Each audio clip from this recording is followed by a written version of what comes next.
Good evening, everyone. Happy Saturday, and welcome to another edition of the Legal Score. I hope everyone is having an amazing final Saturday, March 2026. We are marching right on through this year. Thank you so much for everyone who is my new subscribers on YouTube as well as all the socials. And thank you for all of you all who are now joining me on Saturdays. So, I know you all are used to seeing me do a couple of shows by myself, but not today, you guys. I have an amazing, amazing colleague, friend, guest that you're not going to want to miss out on. He's a renowned author. He has boxing experience extraordinaire. Let me just give you guys a little bit of background on my guest. So, some of you all have met him, some of you all have not, but I'm going to reintroduce him to most of you. His name is Jack Hirsch. He's a prominent figure in the boxing world, uniquely known for having been both an amateur boxer, a competitor, and highly decorated journalist. His career spans over 4 decades, during which he transitioned from the sweet science inside the ring to becoming one of his most influential voice outside of it. Before his writing career took off, Hirsch was an active amateur boxer. He competed in the Golden Gloves in New York in the 70s, and he's also been a sparring partner. Notably, he served as a sparring partner for Vito Antuofermo, the former undisputed world middleweight champion. Jack is an indeed friend and treasured colleague, and it is my greatest joy to have him join me today. Ladies and gentlemen, my friend and boxer and writer extraordinaire, Mr. Jack Hirsch. Jack, good afternoon. How are Hey, you? good afternoon, Sonja. We used to do so many shows together, but we haven't done one for a long time. You know what I feel like? I feel like I just came off injured reserve, and now I'm checking into the game, and you're part of the crowd, and you're giving me a little bit of an ovation because I've been off for so long as far as doing a show with you. But it's great to be back in action doing a show with you again.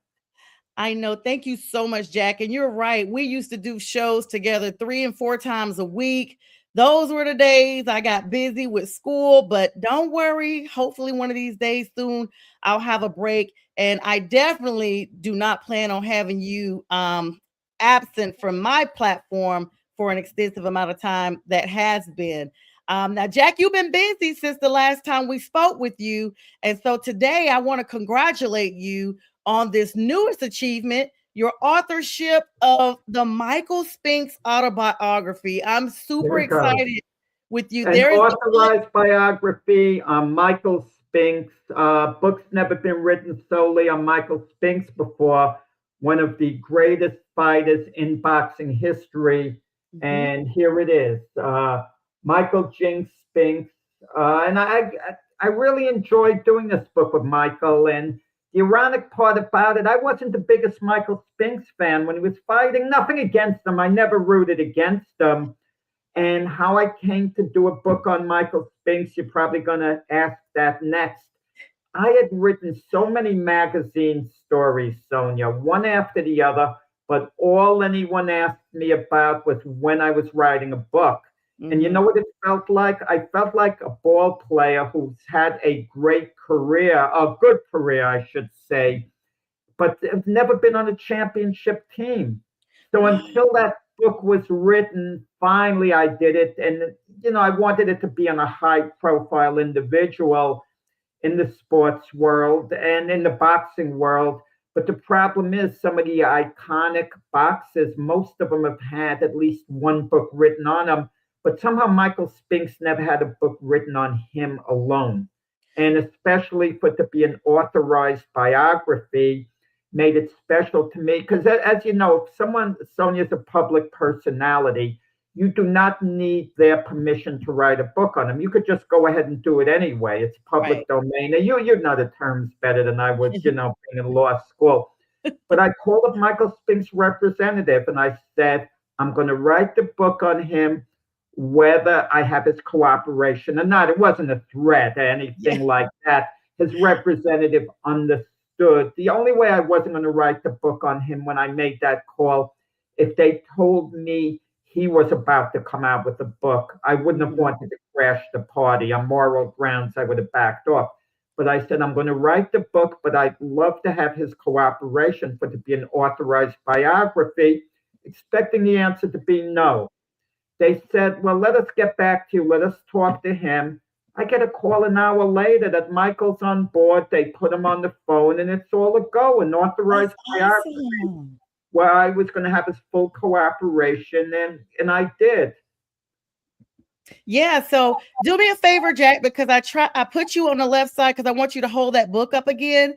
And I'm gonna put you on the spotlight I here keep for it on my just a chin for the show or something. yeah, I Maybe want I'll to make it on me, I or want to, whatever. there you go. I want to put you on the spotlight here for all of our audience. That book is available now. Michael Jinks Spinks, authorized biography. I love how you put that, by Jack Hirsch. Tell our viewers how they can find that book, and we'll put the link in the comments a little bit later on, Well, Jack. right now, the best way to get it, you go on the Amazon or Barnes and Noble websites. It's on several other websites as well, but Mhm. those are the most common. Those are the best known. Amazon or Barnes and Noble website, and ordered that way.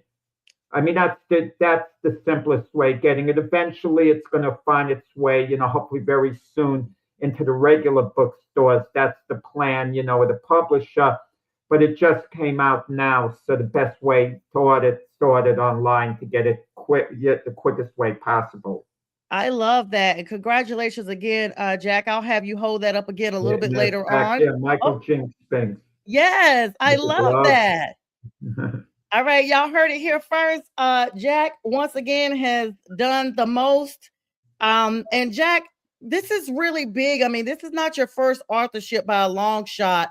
But you're the president of the New York State Boxing Hall of No, Fame. no, that was just You temporary were as president of New York State Boxing Hall of Fame.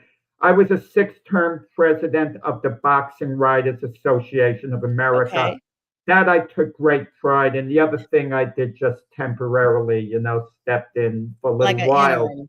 but it Hmm. meant a lot to me being president of the Boxing Writers Association of America. The 8 years before I became president, I was a vice president, then 6 years president. I'm on the board of directors.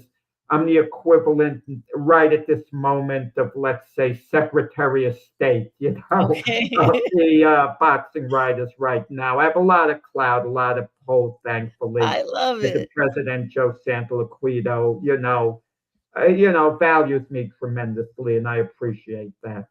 I love that. And everyone coming in, please say hello. We see you watching. We see you on YouTube and here on the socials. Please say hello and greet us this afternoon with Jack Hirsch.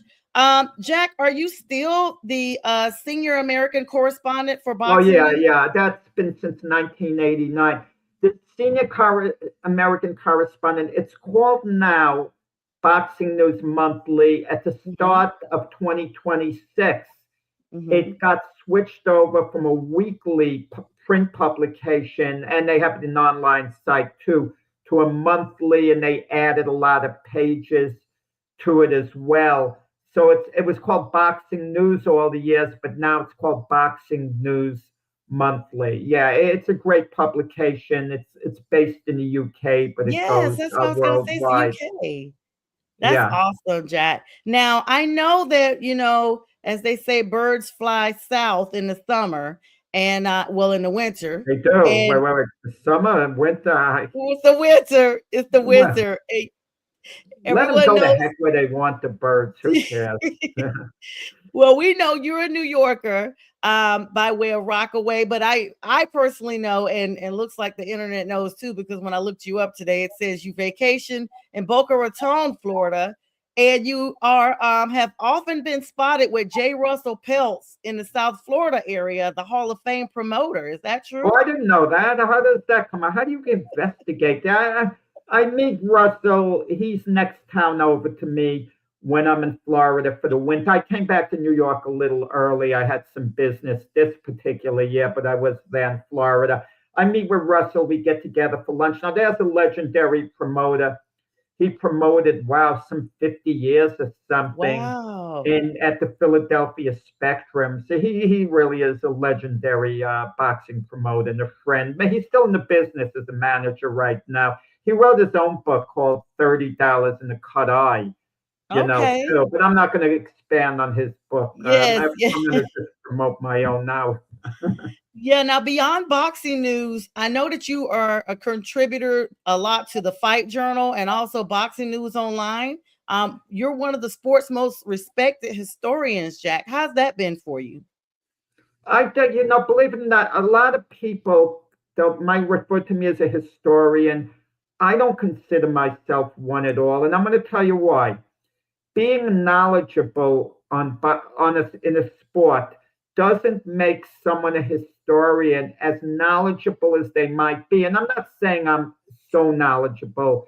There are people out there who could tell you what went on in 1913 a little quicker than I could, for example. But I'm pretty knowledgeable compared to the vast majority of media members of fans. Okay, Mhm. I'll put it that way. I'm not going to be overly modest, but a historian compiles data, and their data is very organized. Okay, they could look something up a snap of the finger. My material's all over the place. I'm the equivalent of, Sonia, you could relate to this, not you yourself, of an attorney who has things all splattered all over the office, and they're Oh searching to boy. find their files. That's Yes. me with my boxing stuff, but it doesn't matter because people aren't calling me to look stuff up.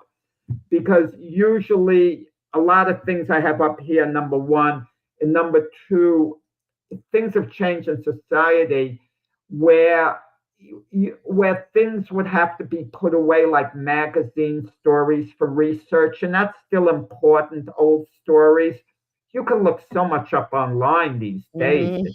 It's Yeah. incredible. Yeah, you can, and that's really big. I mean, it's so funny how these years fly by, and honestly, I actually have a fear of being that disorganized attorney, Jack, because I know how I am when I'm working on projects or whatever. And I remember my first job out of college. I worked for this law firm, and this paralegal came into the office. And everyone knows I'm from North Carolina. I'm from a rural area, so I had never had exposure to anybody really in the city. And I moved to Richmond, Virginia, right out of college, and that was the city to me. And the girl came in, and we're still connected to this day. So, Alex, if you're watching, you'll remember this. And she says, "Are all these items on this desk yours?" And I'm like, "Yes, I'm just trying to get everything organized." And she's like, "Oh my God, please just go make stacks of everything because Chris is going to come in here and he's going to go crazy because he feels like if your desk is cluttered, that means your work product is going to be cluttered. There's no sense of organization."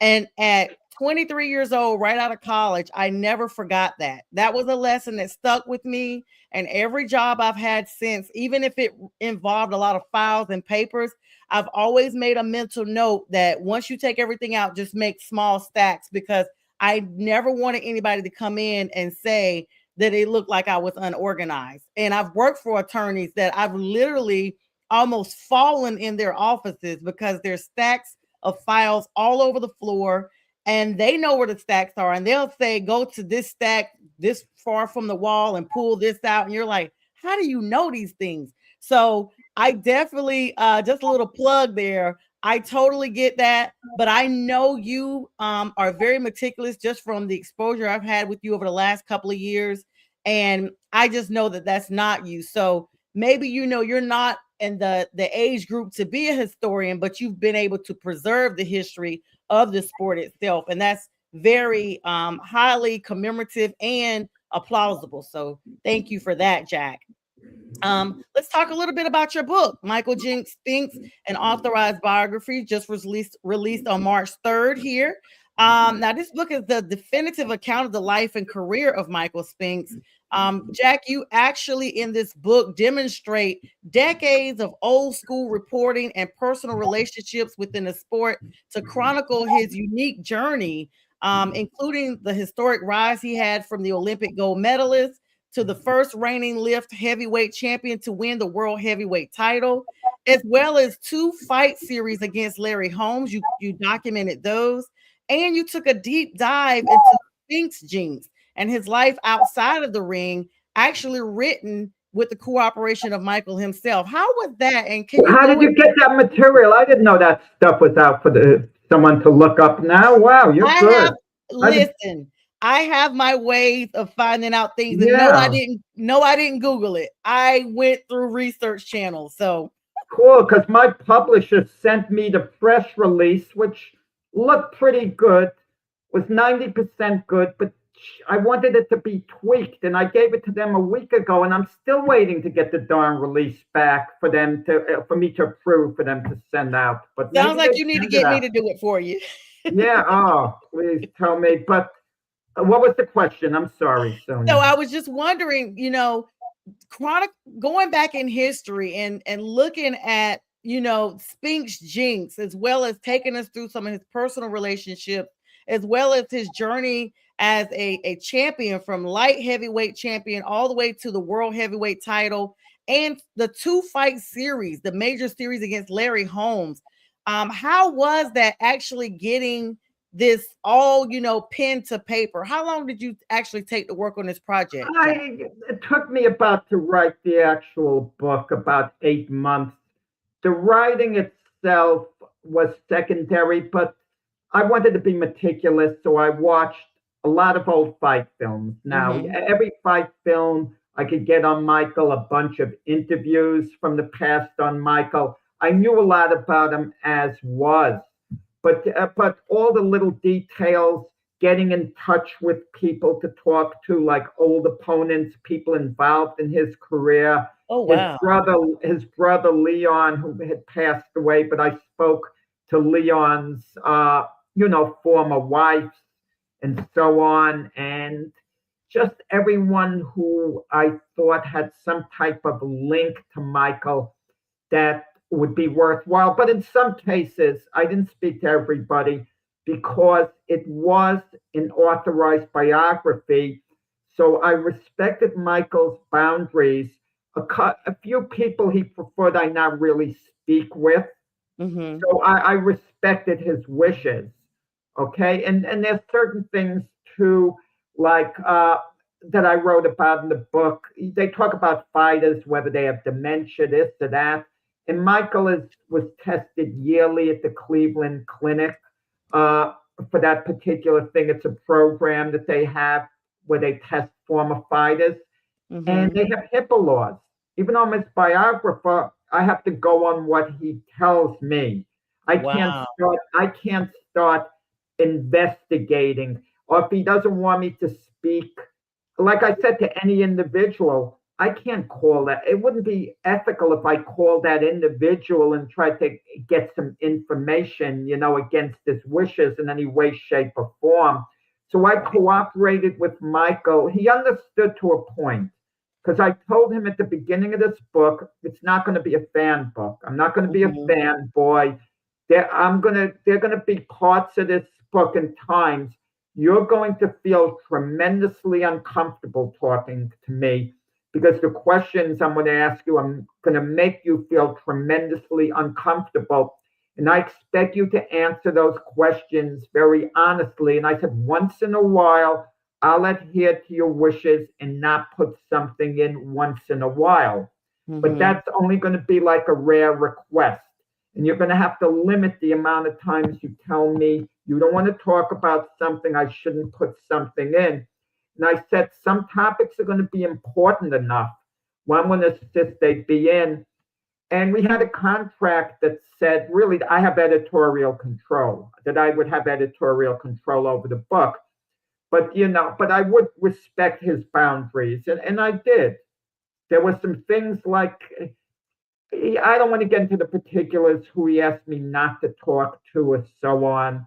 Mm-hmm. And interviewing people like old fighters, this and that, you had to take into consideration who may have been affected by their years in the ring, Right. who I could have talked to, who I couldn't talk to. And most people would talk on record for the book, but there were a few people who really didn't quite want to talk. I mean, and that's their right not to talk if they didn't want to. Absolutely. Yeah. I mean, and hello to Anthony, Azam, and of course our affiliates over at All Things Football from Ladies Perspective. Thank you for coming on and saying hello. They do. Um, Jack, that's definitely understandable because and I'm sure you are aware of this. if someone wants to sit down and write a biography about your life, there's going to be things that you're just like, yeah, let's focus a little bit more on this and less on that. Or if you're me, I'm going to say, I don't want you to write about a certain segment at all. I, I got to tell you the funniest thing. I'm going to share this here. Thank you. Yeah. Michael's now, one of the chapters was on Flo Anthony. She's had the craziest relationship with Michael. She was a publicist in boxing amongst other things, and she was a gossip woman. I got to be Mhm. careful. I can't say gossip girl, a gossip woman, like for the New York Post, amongst others, and for all these shows like the Ricky Lake Show, etc., etc., etc. And right as the book was going to press, I wrote a chapter on her because of how involved she was in his career and in boxing. She gets married to him as the book's about to go to press, but whatever. Oh, But Michael was kind of half living with her while I was doing the book. They were a couple, but she has an apartment in New York, and Michael has a big house in Delaware. And he would be commuting back and forth between Delaware and New York. And I had to ask Michael, I was asking him about his past relationships. mm-hmm. He was feeling uncomfortable with her there. But listen, Michael wasn't always faithful to her. He said he thought he was, and she goes, really? But Michael is cringing as I'm questioning him, and I got to do it for the book. I Yes. got to do it for the book. He is cringing and he's facing me and looking in pain the whole time. But after our session's over and it's time for me to leave after I was there about 3, 4 hours or whatever, he walks me to the door and for the first time he smiles and goes like this. He gives me one of these. He gave me a look like you know the way these things are. Yes. Like Yes. his demeanor when I was facing him kind of like changed for moments. I got a big kick out of that. But I got to give Michael and Flo Anthony, who's now his wife and business manager. She's been with him since the 1980s. But that's a Oh, story in itself. I talk about yeah. patience, and it's technically the first marriage for both. Technically, Oh, okay. That's okay. the crazy thing about it, and I got to give them a lot of credit because normally in a biography, the person doesn't want anything to make them look bad. And I wrote some things about Michael Spinks where he had some difficulties before that didn't make him look good. That's for sure. Let's say made him look bad in a sense, but he accepted it because it had to be part of his story, and she accepted it. So it says a lot about them for not trying to squash that. Yeah, I get that. And Scott, thank you for joining us too. Jack, It, that's very direct. Jack, you have a question here. Scott wants to know what was the one thing during your interview that surprised you the most? I mean, uh, the most it part. shouldn't have surprised me the most. Michael Spinks' story is unique. I I don't approve of what he did, but it's his life. He trusted his fortune and money to his promoter and best friend, Butch Lewis. Butch Lewis managed Michael Spink's life. He told Mhm. him how much he was getting paid for a fight, and then Butch would pay Michael's bills and give him an allowance. He never paid Wow. him the full amount, but I have no doubt that Butch cared about Michael Spinks. He did a great job moving him as a fighter, his career. But Michael Spink's last fight was in 1988, and Butch Lewis passed away in 2011.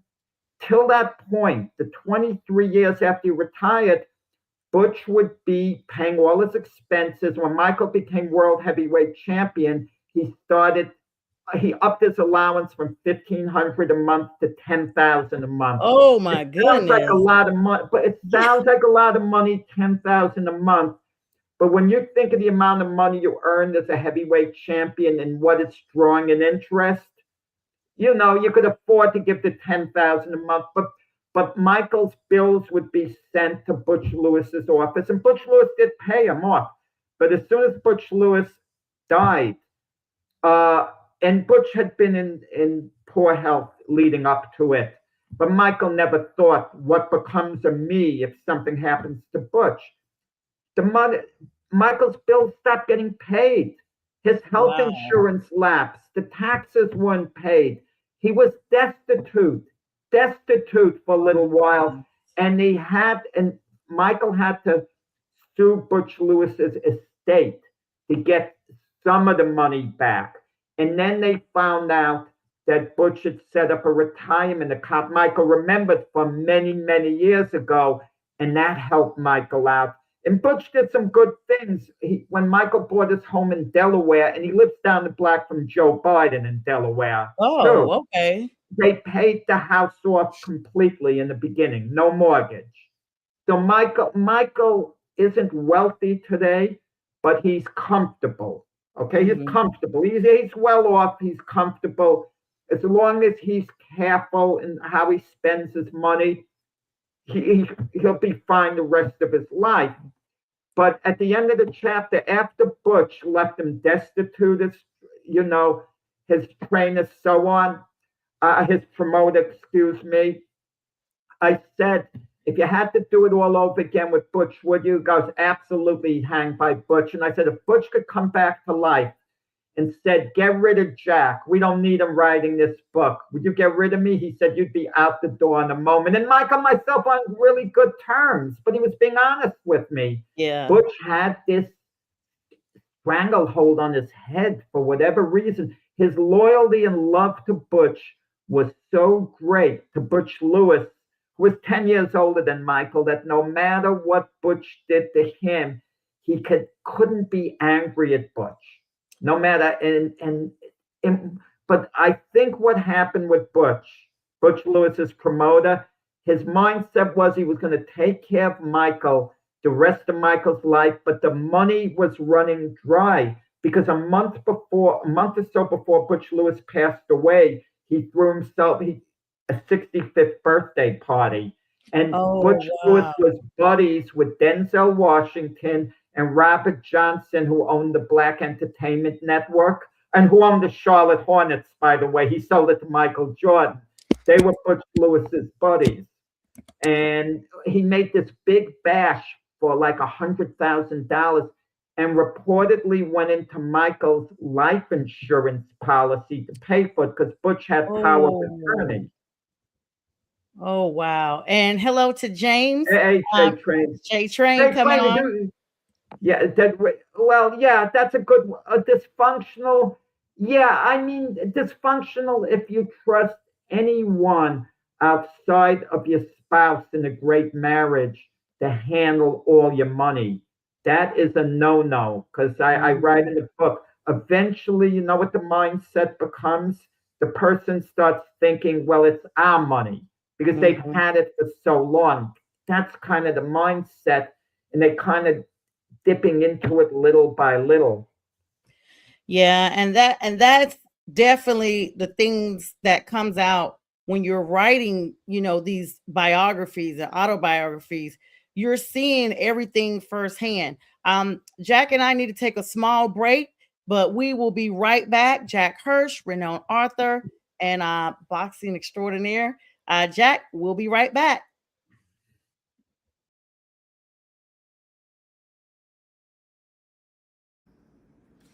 Hey everyone, it's Pearson. I'm so blessed to have been crowned 2026 Miss Jabberwock, and I just want to say thank you so much to everyone who has supported me with fundraisers or just donations in general and everything, including my parents and also Sasha for using her platform and also helping me as well. Just thank you so much. All glory to God. Thank you.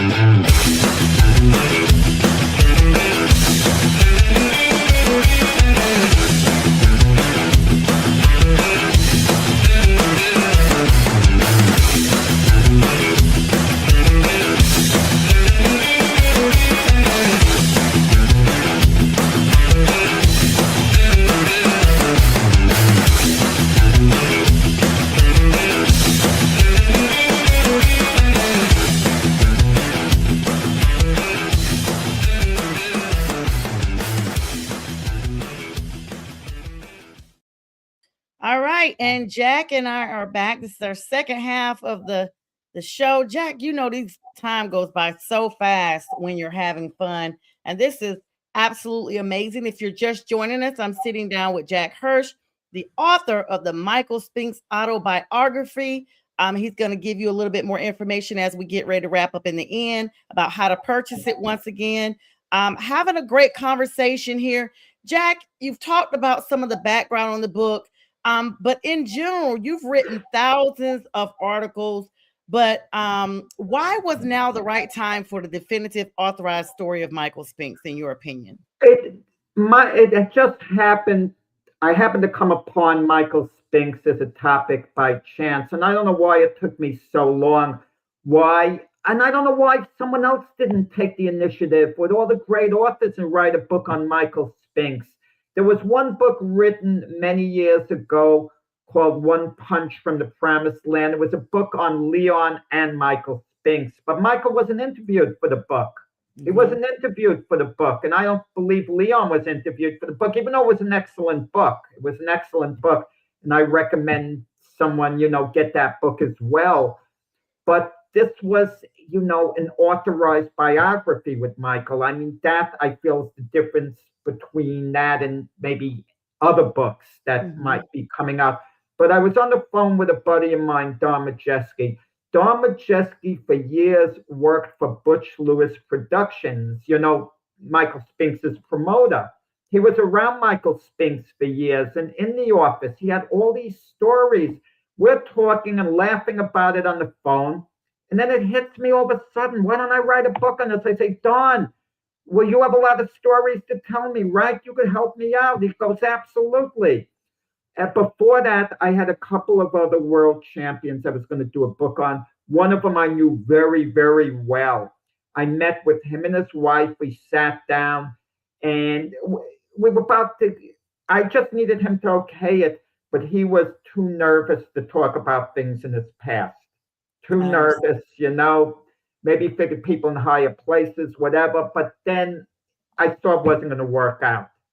So it wasn't going to be done. And another one, I saw the turmoil in his personal life. He wanted me to write the book on him. Oh, we got to do it. We got to do it. We got to do it. But I spoke to someone very close to him, and he said, this might not be worth your aggravation. They're going to think that this book is making you all this money, and they're going to be this and that and this and that. And I got a bad feeling. I needed a person I could be very comfortable with, very easygoing and not have all this turmoil. And it had to be convenient to where we were going to meet. Okay. And with Michael Spinks, it was a perfect location in Manhattan where I could meet at his now wife's apartment, have all the time there. And it's hard to do a book if you're meeting someone at, like, let's say a Starbucks. You can get away with it. I did it in Boca Raton. Leon Spinks' son, Corey Spinks, the nephew of Michael Spinks, who actually was the undisputed world welterweight champion. I met him at a Starbucks and we talked. That's great for one afternoon. But can you imagine every week we show up at the same Starbucks and we're there 3-4 hours? I'm conscious of it. I mean, how many cups of coffee and, pastries am I going to get? And everybody's going to be following you all around at some point. Sonja, I hope I'm not insulting you. You're not one of those people that go to Panera Bread and spend 4 hours there, are you? With your No. And you know what? I never understand that. Even like I have classmates that say they go places like that and study, and I'm like, how? It's so distracting with everybody coming in and out.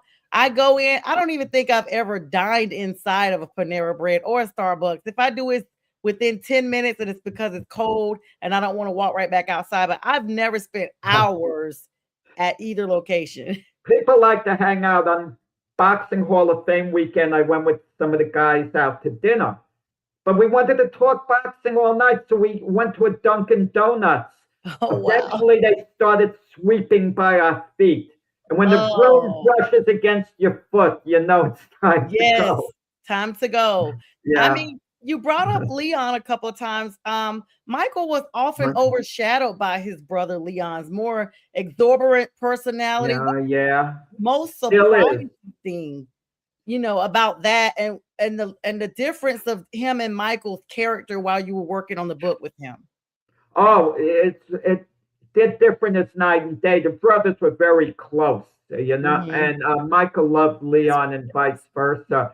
Leon would go to all his fights, but for fun, I would ask someone from random, have you ever heard of Michael Spinks? I could be like in the department store, I could be food shopping, and they could see like I have a shirt on. It could be like a Jet shirt, for example, a Yankee shirt. And I Hmm. don't know why. I could start talking with someone, have a fun interaction. I'll say, by the way, have you ever heard of the name of Michael Spinks?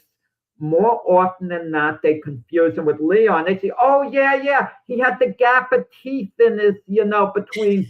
Oh, he was crazy. He was a wild man. He beat Yep. Muhammad Ali for the title, and I go, "No, that's Leon. Michael Right. Spinks." You know, Hardcore boxing fans know the difference. He was overshadowed by his brother Leon, even though he had a much greater career. Leon was a tabloid guy before Mike Tyson became one. He'd be in Yes, he the was. tabloids because he'd have like a wild existence. Michael would do things the correct way. Leon really wouldn't quite do it that way. Michael was also known, unfortunately, the only fight he lost his last fight when he got knocked out by Mike Tyson. Hmm. So a lot of people remember that, but when they rate him as a fighter, thankfully they give Michael Spinks a pass on that. One fight, the end of his career. But the image of it is that Michael Spinks froze in that fight. He was scared. So when he admits he was scared to a degree, but he was Right. scared in other fights as well. And Michael Spinks doesn't have an ego at all, Sonja. If you told him, I think this guy was a better fighter than you, he'd say, you're entitled to your opinion. It wouldn't bother him. Most athletes, it bothers. They want to be Hmm. rated as, the top guy. But Michael genuinely doesn't care, how he's rated. He wants people to have a good opinion of him, but he doesn't get hype about things like that.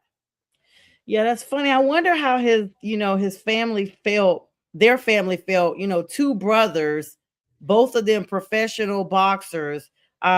Did he ever say, that they were fighters growing up, got into a lot of fights, and so that's how they got involved in doing something Oh yeah, professional? yeah. That's how he got into boxing. He told me, Michael, he was the terror of his family. Even though Leon was like 3 years older, Michael used to be beating up, his siblings. Mm-hmm. I don't know how viciously, but he had this kind of sixth sense of, showing he's the boss. One day Leon snapped, and Leon put a beating on Michael. He really beat him up good. And Michael was impressed. He goes, "Wow, how did you learn how to fight like that, Leon?" He said Leon was putting all type of moves on him. And Leon Oh, told him he's been going to the boxing gym, and Michael begged Leon to bring him along, and Leon did. The brothers were very close. They always were very close. well, that's definitely good. Now, moving in a little bit to focus more on Michael. Now, you titled part of this book Jinx, which refers to his devastating right hand. In your opinion, where does Michael's right hand rank amongst the greatest power punches in history? One of the best. One of the best. You talk about the Sphinx Jinx, and yeah, I mean, tremendous. He could hit. He could hit hard with both hands. He hit really hard with his left hand as well. It, it rhymed nicely. Mhm. Sphinx Jinx. So Yes, it kind yes. of, thinking of a title of the book was difficult. I couldn't Hmm. think of anything. I was thinking of Michael Spinks, history making champion. These cliches are so Yeah, common. So I thought finally, let me keep it short and sweet. Michael Jinx Spinks. I love that. Short and sweet to the point, an authorized biography. Why come up with, necessarily a fancy title, per se? I mean, I couldn't think of one. I'm sure there's one out there. maybe a year or two from now, a certain title is going to hit me, and I'm going to think, oh, that would have been good to use that title. But I'm happy with the title as is. Now, I personally love that. And it's like you said, it's short. People will remember how to get it. It rhymes, it's catchy.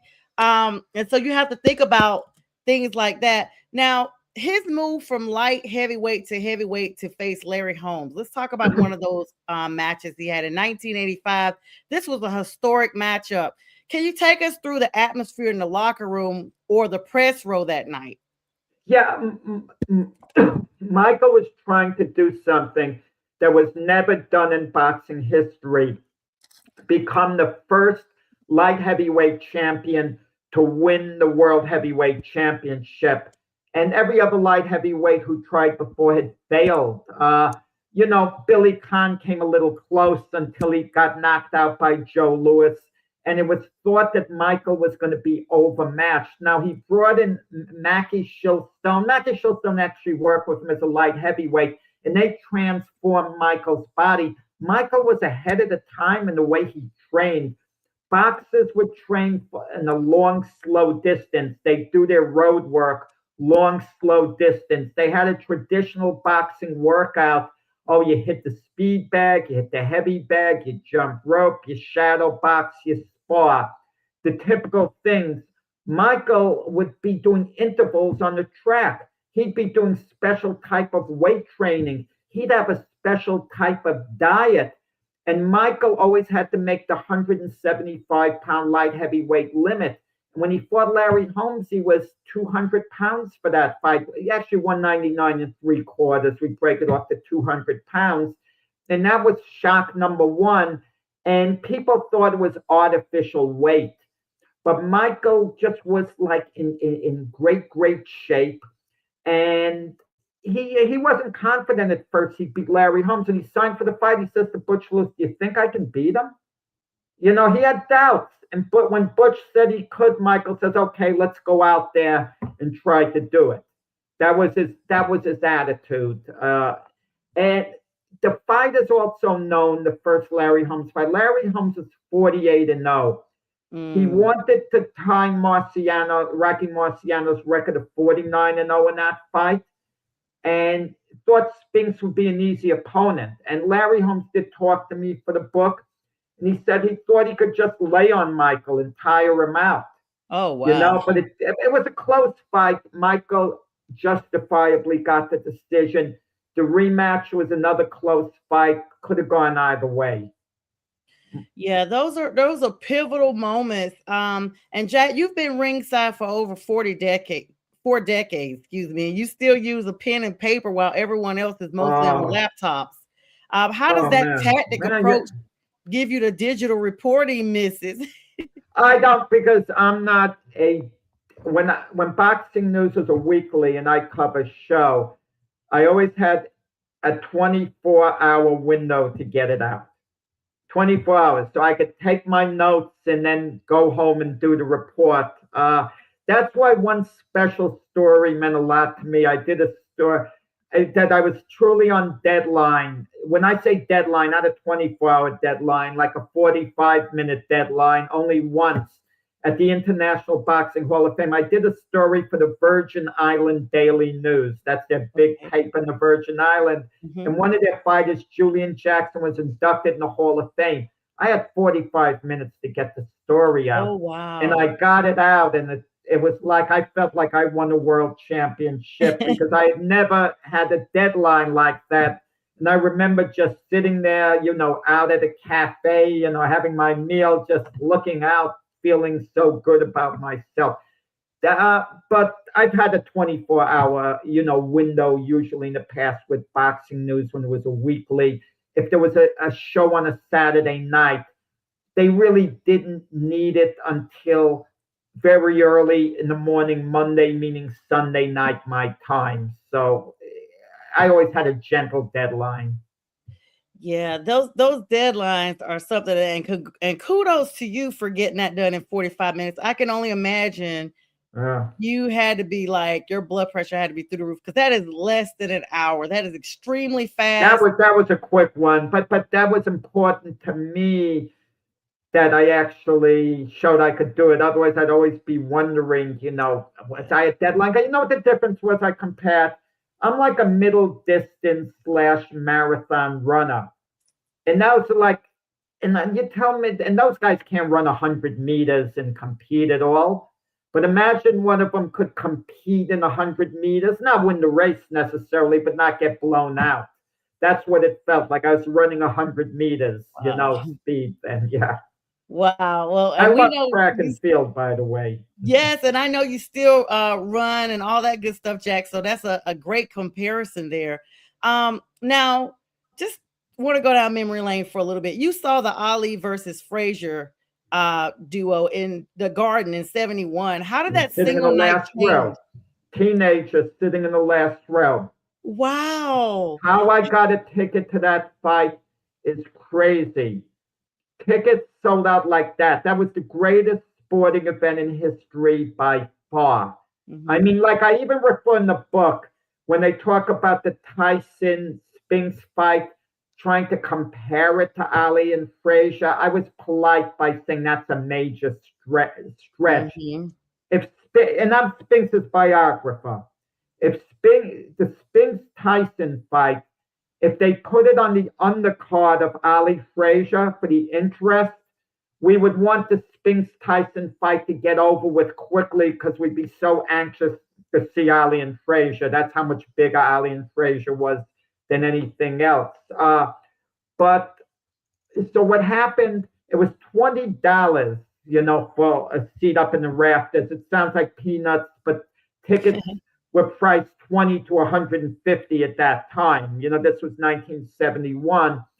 And I sent the $20 in the mail a couple of days later.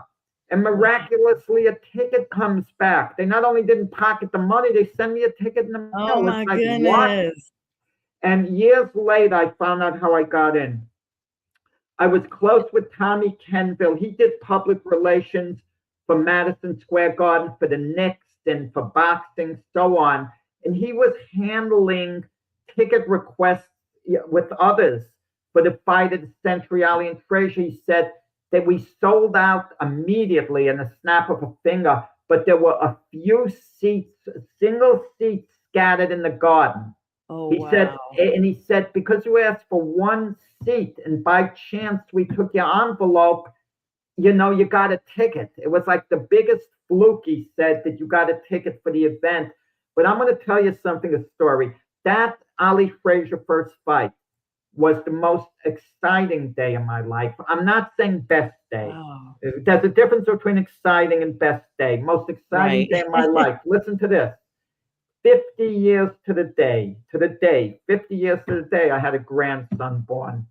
Oh, talk about karma. 50 years to the day.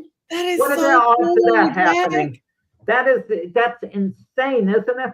I love that. Yeah. That is so amazing. And listen, I come the 50th anniversary kid, but listen to this too. When Frazier knocked Ali down in the 15th round, Ali's back was to me from upstairs. And I remember my thought, the punch was like a shot out of a cannon, I thought. Oh. My grandson was named Cannon. Oh, my goodness. It's all like the karma is insane. You could probably Google a story I wrote on Ali and Frazier. Just anyone interested, just Google my name with Ali Frazier, and you could probably come upon that story. Jack, I love that. And, I'm one of these people that loves like number scenarios and sequences and facts that stick like that. When you talk about kismet, those are kismet 50 moments. Years to the day? Yes. I mean, what are the... And a funny thing, too, a close buddy of mine who's a boxing manager, Keith Sullivan, he had a daughter born to him the same day, 55 years to the day. Wow. So I told him, I'm never going to learn your daughter's name. I'm just going to call her 55. Yeah, 55. And that's how's 55, and that's that. I love that. And see, and now I'll remember your grandson's name too. And the big historical fact behind Wow. that. Um, Jack, I had a few more questions to ask you, but I don't think we're gonna have Well, time to get to them we could all. talk. Yeah, we could talk the Jets if you want. We could talk Yeah, we're good. football So we're too. good. I'm good. Let's I'll just hold. I'll wrap up the book. no, no, Yeah. no, no. So I only because yes, I want to make sure we plug that back in. Let me put the spotlight back on you there, Jack. Give me 1 second. I need to switch you over and put you here. All right. Let me take this banner down. Actually, this is the book. Jack is the author. Hold that book up for me, Jack. It's now available on Amazon. And how else did you say, And Jack? This is Barnes and available? Noble. And the Barnes and Noble site. Some other sites as well, but they're too numerous to get into. Yeah, just look up the book. Look up the book, Michael Jinks Spinks, and you can, and it'll tell you. Just Google it. We'll drop some links in a little bit later on after this airs. Jack, we will definitely re-air this. Do want to ask you one more boxing question before I ask you about your beloved Jets. Let me see here. Let me switch myself over. That's that, and we are back. Okay. All right, and I need to actually make this correction now that I realize you have that on there as Jinx things. All right, so Jack, there is, everybody, every generation thinks they're making the previous generation's situation better, no matter what it is. And the same thing is true with boxing. Now going from the traditional 15 rounds down to 12, do you think that the sport actually lost a certain theater of the soul when those last 3 rounds were cut? I, as it turns out, yes and no. When you're so used to something, you're resistant to change. We see that in sports all the time.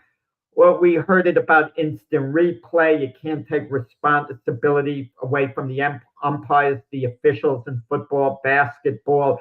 We heard about, well, you're taking the human element out of it. When they had the designated hit in baseball, some people were complaining about that. I think we're used to 12 rounds. We're fine. It does give the contestants enough time to exhibit their skills, but I think the problem with boxing isn't that 15 to 12 rounds. I think it's the overall disorganization. It seems that everyone's a world champion this way, in one way or the other. It just, I got into a debate with Dr. Paul Semendinger once with Mac on our debate show. Which sport had a greater history, boxing or baseball? I argued on behalf of boxing, in which you had great champions ahead of baseball. I could say Jack Johnson was the world heavyweight champion in 1908. I Mm-hmm. mean, what was going on in baseball back then? Nothing that historical in comparison. But now I'd advocate for baseball because boxing is so screwed up now. The way the sport is, they have a fight tonight.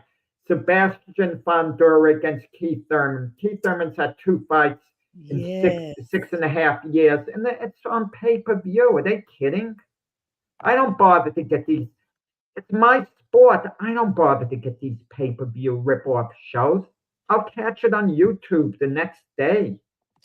Yeah, and that's important. What thank you so much, James. Thank you. Thanks, James. Yes, our James is a tough adversary. yes, he is. He's so Um, intelligent. I often tell him to get into law he school. wants to He's do very to me in the intelligent. debates what Tyson did to Spinks. Oh yeah. Yeah, that's what he tries to do. Yeah. Yeah. Well, if there's one lesson from Michael Spink's life outside of the ring, Jack, with you writing this autobiography, what would you hope that readers take away from the biography? It's actually a biography when I write it about him. What they could take away from it, Michael Spinks is one of the few living legends in the sport of boxing. There are very few legends around. Sadly, they pass. How, how many fighters are truly legends now? You could look at Sugar Ray Leonard. You could look at Roberto Duran, Larry Holmes, Tommy Hearns, Michael Spinks. Mm-hmm. I mean, there are few others. Ruben Oliveras, famous Mexican fighter, but how many legendary fighters are there? I know a lot of years ago, I got to the Boxing Hall of Fame, and I would be around these legends like Archie Moore, Gene Fulmer, Carmen Basilio, but now it's like a new crop, legends, come in and Michael Spinks is definitely one of them.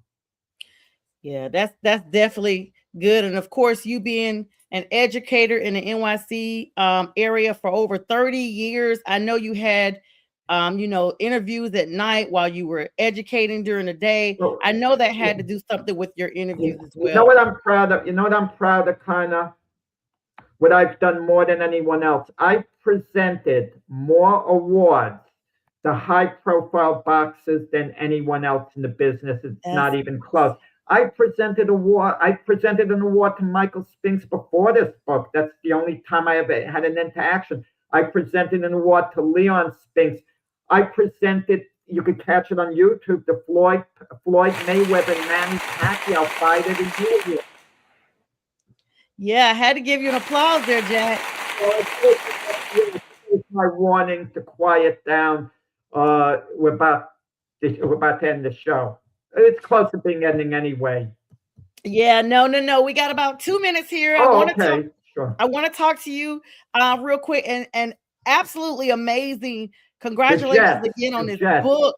Super proud of you, Jack. I remember when you first started talking Okay. about it. Now it's Well, here. let's forget the book and let's cover the Jets in a couple of minutes we Yes, have. so the And Jets. Sonja, do you think the Jets should take Ty Simpson with the number 16th overall pick in the draft? They have two number ones. I know number 2 and number 16 overall picks. If you guys don't get rid of them, they've been focusing on bringing more adults in the room as opposed to the youth. So I don't know, bringing Geno Smith back is full circle, but I don't think they're banking on him. I think they will grab Ty Simpson out of Alabama. They've recently hosted him for a private workout interview and a dinner with general manager Darren Mogi and Aaron Glenn, Jack.